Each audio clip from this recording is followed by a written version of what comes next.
Pues nada, hoy toca el último ítem del capítulo de la doctrina de las penas eternas. Ezequiel contra la eternidad de las penas y el pecado original. La foto que os he puesto es la pintura de Miguel Ángel de Ezequiel en la Capilla Sixtina. Le tienen vestido de color rojo del amor y lleva ese chal de color azul claro que se utiliza para la oración, se utilizaba por los judíos para la oración.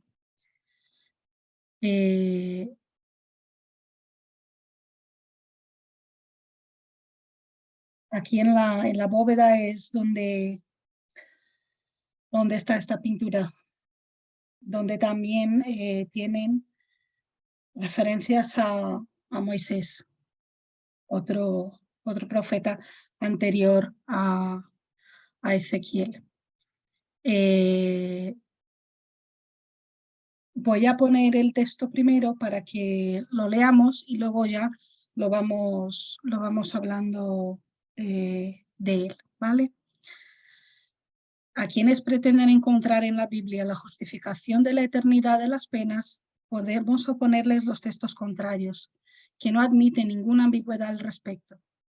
Las siguientes palabras de Ezequiel son la más explícita negación, no solamente de las penas irremisibles, sino de la responsabilidad que la falta cometida por el padre del género humano hizo recaer sobre su descendencia. El Señor nuevamente me habló y dijo: ¿por qué os servís de esta parábola consagrada como proverbio en Israel? Los padres, decís, comieron uvas verdes y los dientes de los hijos sufren la dentera. Por mi vida, dijo Dios el Señor, que esa parábola no pasará más entre vosotros como proverbio en Israel. Pues todas las almas son mías. El alma del hijo es mía tanto como la del padre. El alma que tenga pecado morirá ella misma. Si el hombre es justo, si procede según la equidad y la justicia, si no daña ni oprime a nadie, si entrega a su deudor la prenda que éste le había dado, si no toma nada del bien del otro por violencia, si da de su pan a quien tiene hambre, si viste a los que están desnudos, si no presta con usura ni recibe más de lo que ha dado, si desvía su mano de la iniquidad y si dicta un juicio equitativo entre dos hombres que discuten, si camina según mis preceptos y observa mis órdenes para actuar conforme a la verdad, ese hombre es justo y vivirá muy ciertamente, dijo Dios el Señor. Si ese hombre tiene un hijo que es ladrón y derrama sangre o que comete alguna de estas faltas, ese hijo morirá muy ciertamente, pues ha cometido todas estas acciones detestables y su sangre recaerá sobre él.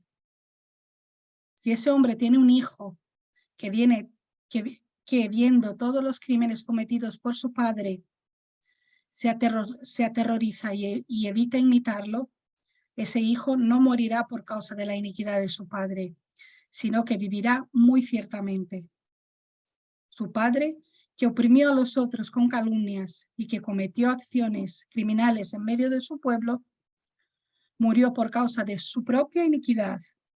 Si vosotros decís, porque el hijo no lleva la iniquidad del padre, es porque el hijo ha obrado según la equidad y la justicia. Ha guardado todos mis preceptos y los ha practicado, por eso vivirá muy ciertamente. El alma que ha pecado morirá ella misma. El hijo no cargará con la iniquidad del padre, y el padre no cargará con la iniquidad del hijo.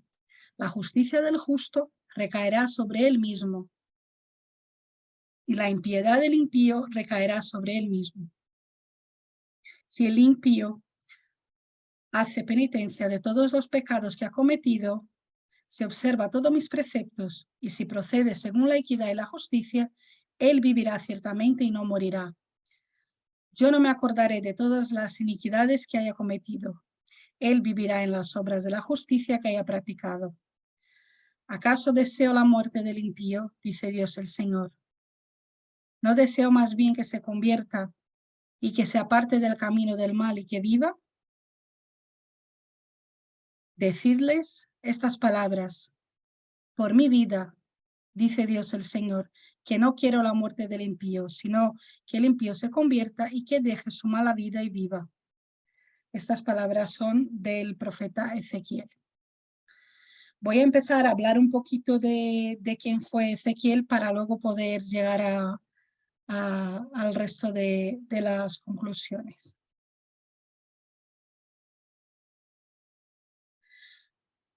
Pues según la cultura judía, el término profeta no se refiere a alguien que pueda predecir el futuro, que pueda hacer una profecía, sino más bien a alguien que tiene un profundo conocimiento de la voluntad divina y de su presencia en el mundo, una persona moral y de rectitud cristalina. Ezequiel, uno de los 4 profetas definidos como mayores en el Antiguo Testamento, es el más duro en lenguaje y el más eficaz en términos de simbolismo. Ezequiel era hijo de Buzi, sacerdote de Jerusalén. Nació a mediados del año 600 a.C. en la tribu de Leví. Fue deportado a Babilonia con otros 10.000 destinados a trabajar en el campo, y fue en ese momento de su vida que Dios se manifestó con visiones proféticas que lo acompañarían hasta la muerte. Ezequiel revela estas visiones a su pueblo, lo consuela con las palabras que le vienen de Yahvé, y por lo tanto disfrutará de una cierta autoridad entre el pueblo de Israel. Hace maravillas y milagros a cada gesto, y todo lo que hace tiene un objetivo y muy preciso, porque después de haber profetizado la caída de Jerusalén, él lleva al pueblo de Israel, le invita a la penitencia y luego lo consuela con la promesa de la liberación y el regreso a su amada patria. Ezequiel murió mártir por las manos de un líder del pueblo que le estaba reprochando su idolatría. El libro de Ezequiel es el tercer libro de los principales libros proféticos del Tanaj, el Antiguo Testamento, después de Isaías y de Jeremías. Según ese mismo libro, Ezequiel relata 7 visiones mientras que está exiliado en Babilonia durante los 22 años que pasó ahí en ese exilio. El libro de Ezequiel es producto de una larga y compleja historia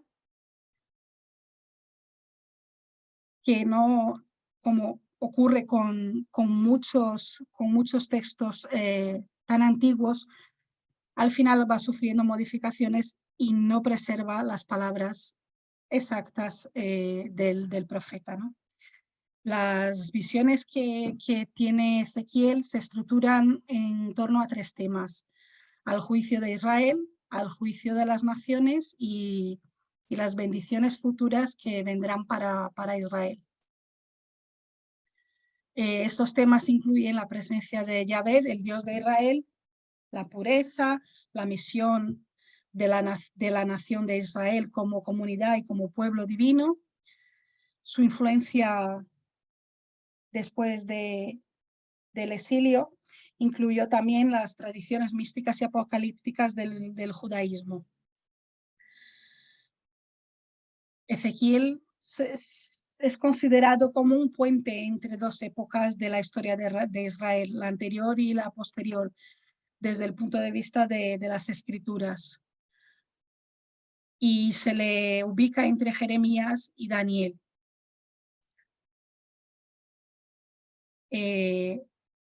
Estas visiones, hay una de ellas que es conocida como el carro de Ezequiel, y hay otro sector científico que llama la nave de Ezequiel.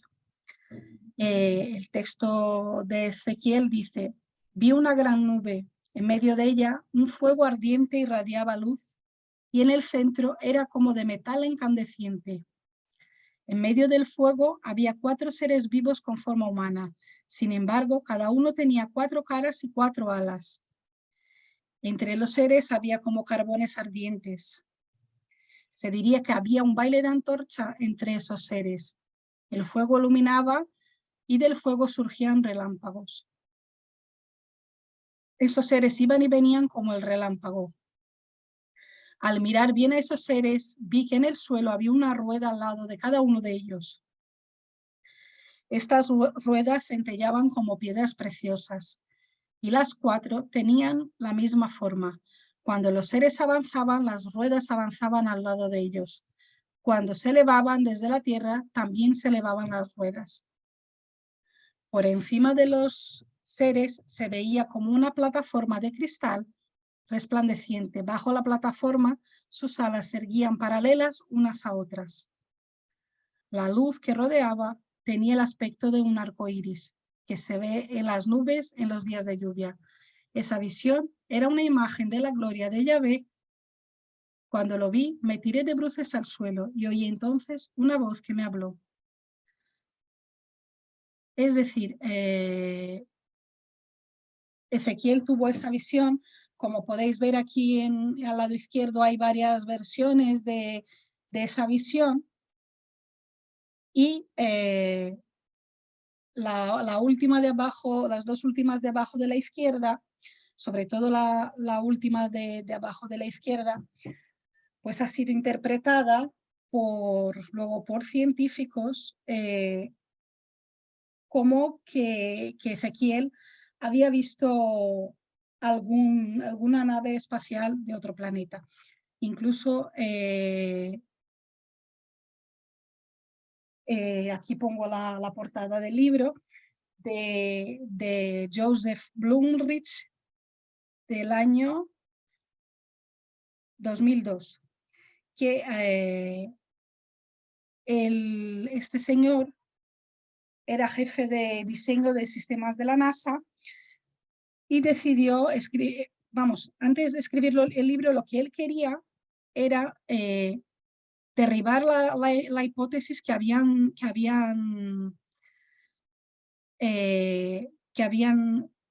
barajado otros ufólogos, que eran Heinrich von Däniken y algunos otros, que señalaban esta interpretación de la visión de Ezequiel como una nave espacial extraterrestre. Y Blumrich quiso refutar esa hipótesis y empezó a recoger material para escribir el libro. Hizo dibujos de la nave, empezó a mirar las tecnologías y al final termina escribiendo el libro, porque durante todo este examen que él hace para refutar la hipótesis, él termina convenciéndose de que sí, de que lo que vio Ezequiel era una nave espacial. Entonces aquí en la portada del libro vemos el dibujo, y eso es más una curiosidad respecto de esta parte de la historia de Ezequiel.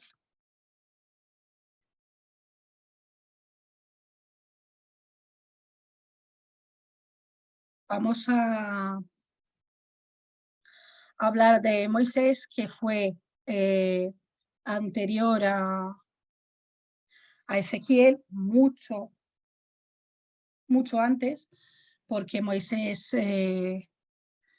estuvo en el año aproximadamente 1400 antes de Cristo, y Ezequiel en el 600 nació. Entonces hay una horquilla de tiempo bastante larga entre los dos, pero fue el otro profeta que tuvo las revelaciones en otro momento también del pueblo de Israel, y que luego fue de cierta forma actualizada por Ezequiel. Entonces, para ponernos un poco en antecedentes, pues sabemos que la ley mosaica se compone de dos partes distintas: la ley de Dios promulgada en el monte Sinaí, y la ley civil o disciplinaria establecida por Moisés. Una es invariable y la otra es la que era apropiada a las costumbres y el carácter del pueblo, que se modificaba con el tiempo. Al final se terminó atribuyendo un carácter divino a la ley civil, porque era la única forma que Moisés tenía de contener el pueblo, que naturalmente, después del cautiverio en Egipto, era un pueblo que era naturalmente turbulento y un pueblo indisciplinado. Entonces había que pasar esa imagen, ¿no?, de ese Dios, Dios semejante al hombre, ese Dios iracundo, castigador. Incluso Moisés sí afirmaba, ¿no?, el pecado original y la herencia de las penas y de los pecados, ¿no? Pero también decía Moisés, respecto de la remisión de los pecados, que a través de la fe y el arrepentimiento, el bautismo en el agua, pues se podían remitir los pecados como parte de su ley. Además de los 10 mandamientos, pues Moisés tuvo muchos otros de elevado valor ético y moral para su pueblo. La ley mosaica, dentro de los 10 mandamientos, era una ley prácticamente totalmente prohibitiva. De los 10 mandamientos, el que no empezaba por no harás determinada cosa, yo creo que habían 2, 3, si no me equivoco. Y a través de estas prohibiciones que él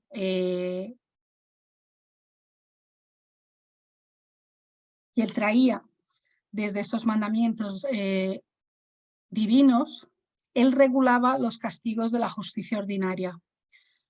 No nos olvidemos también que en el tiempo de Moisés el tipo de justicia era la del ojo por ojo. Entonces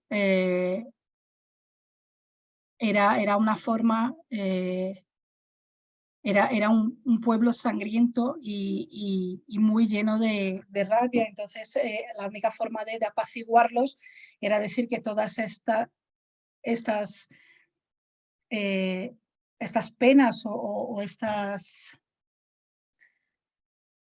estos castigos que ellos recibían cuando violaban las leyes eran parte de esa revelación que tuvo Moisés en el Sinaí. Hasta hoy, por otro lado, la justicia ordinaria viene un poco, no podemos decir que de la ley divina, pero sí de la ley natural, ¿no? Es decir, si vemos un poco el Código Penal, lo que tenemos hasta hoy es eso, ¿no? Está penado el no robar, el no matar. Se ha ido adecuando un poco a las sociedades y a su tiempo, pero vamos más o menos por ahí, ¿no? Podemos decir que fue el primero penalista Moisés, como pudo, pues utilizando su forma. Aquí tenemos esta figura, es un cuadro de Rafael Sanzio, un pintor del Renacimiento italiano, que se llama La visión de Ezequiel.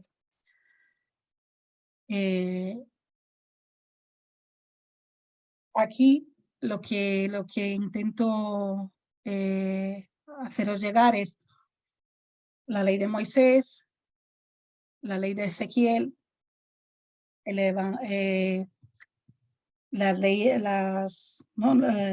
Evangelio de Jesús, y esto es lo que en el Evangelio según el Espiritismo, en el capítulo 1, tenemos: no he venido a derogar la ley, ¿no?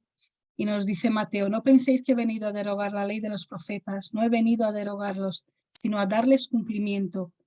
Porque en verdad os digo que el cielo y la tierra no pasarán sin que todo lo que está en la ley se haya cumplido perfectamente, y mientras quede una sola jota y un solo punto. San Mateo. En realidad, Moisés trajo su mensaje.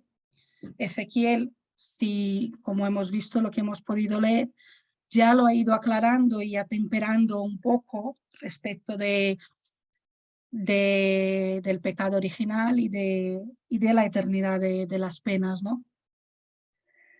Y es lo que nos dice también el espiritismo, ¿no? Que poco a poco nos vamos a ir recibiendo más información, no porque la anterior no valiera, porque si hacemos un análisis, prácticamente la base es la misma.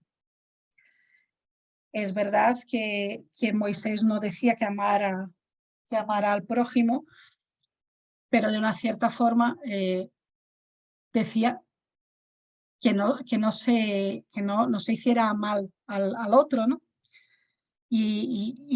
Porque era una sociedad muy sangrienta y a lo mejor en ese momento no admitiría ese mensaje, ¿no?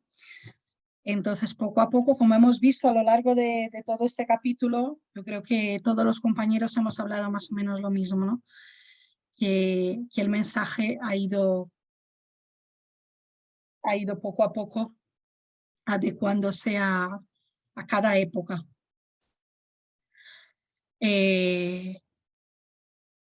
Aquí tenemos, por ejemplo, un extracto del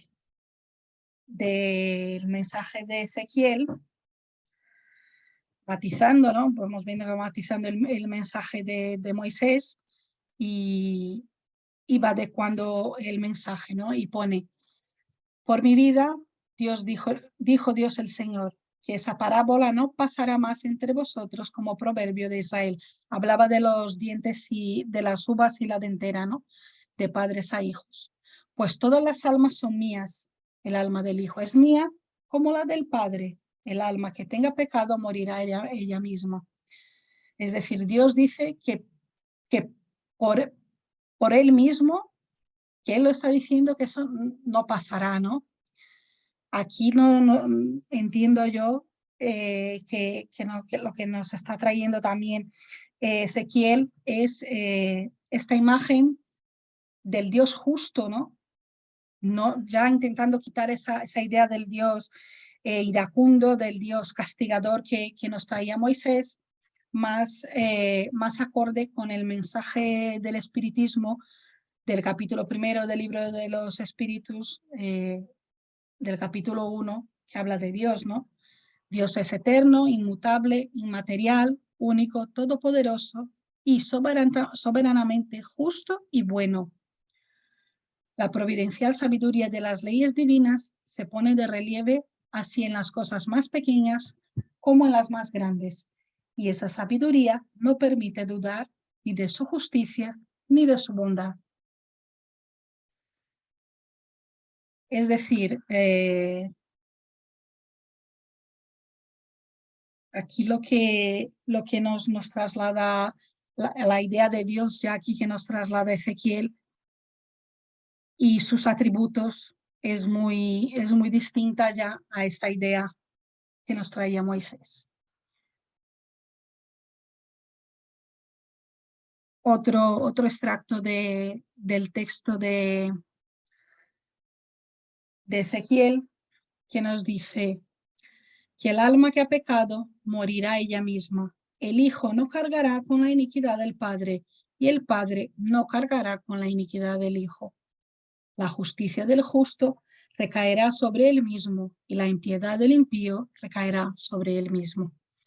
Ahí también lo que barre de la idea de Moisés es esta idea, ¿no? del pecado original, de heredar de los padres sus acciones, sus actos, y separa, ¿no? Trayéndonos esa idea muy acorde con nuestro evangelio del espiritismo, con el mensaje de Jesús, que a cada uno según sus obras, que somos todos iguales, tanto ante la tumba como la igualdad natural entre todos, ¿no? Y aquí os traigo el libro de los espíritus, el libro tercero del capítulo 9, que nos habla de los caracteres de la ley natural. Y la pregunta es, ¿qué se debe entender por ley natural? Y los espíritus contestan que la ley natural es la ley de Dios, que es la única verdadera para la felicidad del hombre. Le indica lo que debe hacer o no hacer, y solo es desdichado porque de ella se aparta. ¿Qué objetos abarcan las leyes divinas? ¿Concierne a algo más que la conducta moral? Y contestan los espíritus. Todas las leyes de la naturaleza son leyes divinas, puesto que Dios es autor de la totalidad de las cosas. El sabio estudia las leyes de la materia, el hombre de bien estudia las del alma y la practica. Y la pregunta 803 respecto de la igualdad natural, la pregunta es, ¿todos los hombres son iguales ante Dios? Y nos contestan los espíritus, sí, todos tienden hacia el mismo fin y Dios ha hecho sus leyes para todos ellos. Con frecuencia decís, el sol nace para todos y estáis manifestando una verdad mayor y más general de lo que pensáis.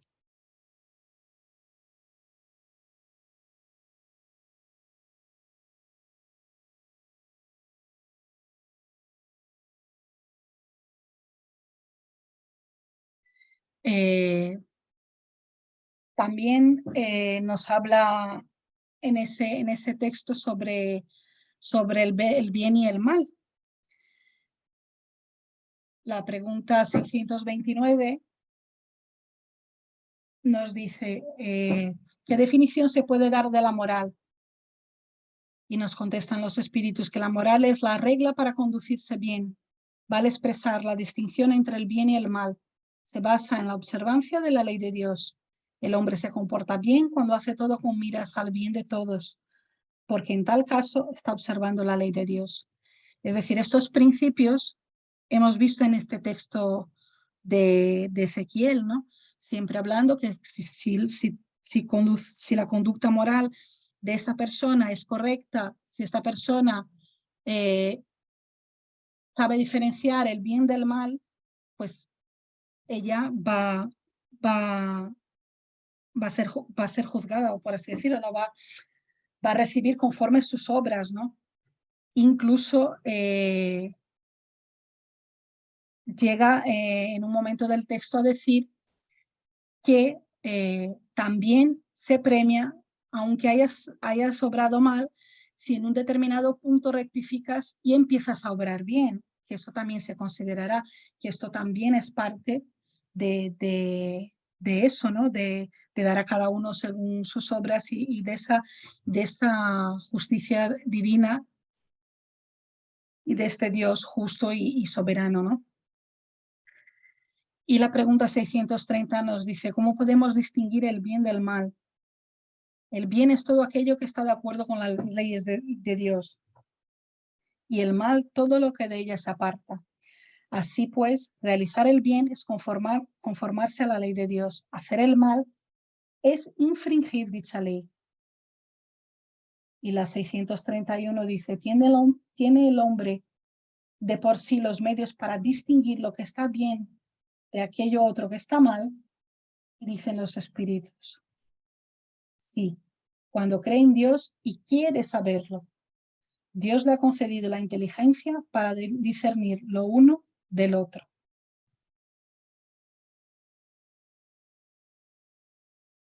Al final de ese texto, ¿no?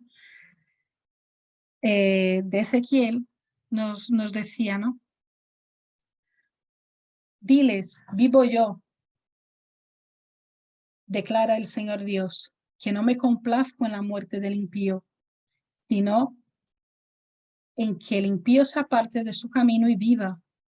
Volveos de vuestros malos caminos, porque habéis de morir, oh casa de Israel.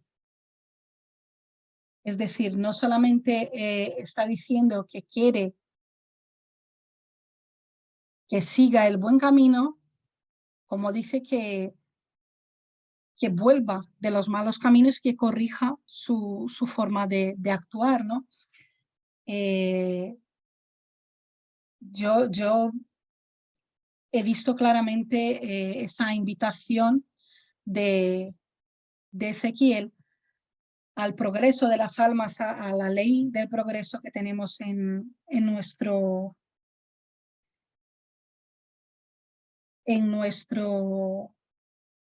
Evangelio de Jesús, tanto el Evangelio normal como sobre todo el del Espiritismo, que al hablar de la inmortalidad del alma, pues nos dice que vamos progresando